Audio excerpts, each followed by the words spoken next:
बिस्मिल्लाहिर्रहमानिर्रहीम। अस्सलाम वालेकुम नाजरीन, उम्मीद करता हूँ आप सब अल्लाह की रहमत से खैरियत से होंगे। अल्लाह पाक ने हर खाने वाली चीज में कोई ना कोई विटामिन, मिनरल्स, प्रोटीन और आयरन पैदा किए हैं, जिससे मुस्तफीद होकर हम खुद को बीमारियों से बचा सकते हैं और खुद को तंदुरुस्त रख सकते हैं। आज हम आपको बताएंगे कि उबले अंडे से मर्दाना ताकत में इजाफा कैसे किया जा सकता है। तो दोस्तों, इससे पहले आपसे गुजारिश है कि वीडियो को आखिर तक जरूर देखिए और प्योर हेल्दी लाइफ को सब्सक्राइब कर लीजिए और साथ ही जुड़े घंटी के बटन को दबाकर ऑल पर क्लिक कर लीजिए ताकि हमारी हर नई आने वाली वीडियो का नोटिफिकेशन आपको मिलता रहे। तो चलते हैं अपनी वीडियो की तरफ। एक देसी अंडा लेकर उसे पानी में उबाल लें। उबालने के बाद इसका छिलका उतार कर फेंक दें और देसी मक्खन के साथ रोजाना सुबह नहार मुंह बाकायदगी से खाएं। इससे जिस्म में इंतहा दर्जे की ताकत पैदा होगी, नफ्स में खून का दबाव बढ़ जाएगा और ऐसी परेशानियों का इलाज मिल जाएगा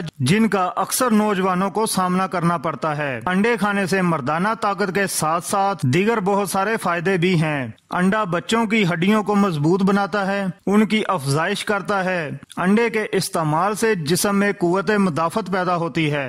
बसारत की कमजोरी के लिए भी अंडा बहुत मौसर है। एक अंडे में 78 कैलोरीज होती हैं। खुद भी उबले अंडों का इस्तेमाल बढ़ा दें और दूसरों से भी शेयर करें ताकि वो भी इसकी अफादियत से आशना होकर फायदा हासिल कर सकें। अल्लाह पाक हमें हर बीमारी से महफूज रखे, आमीन। अगर आपको वीडियो जरा सी भी अच्छी लगी हो तो वीडियो को लाइक और शेयर जरूर कीजिए। शुक्रिया। अल्लाह हाफिज।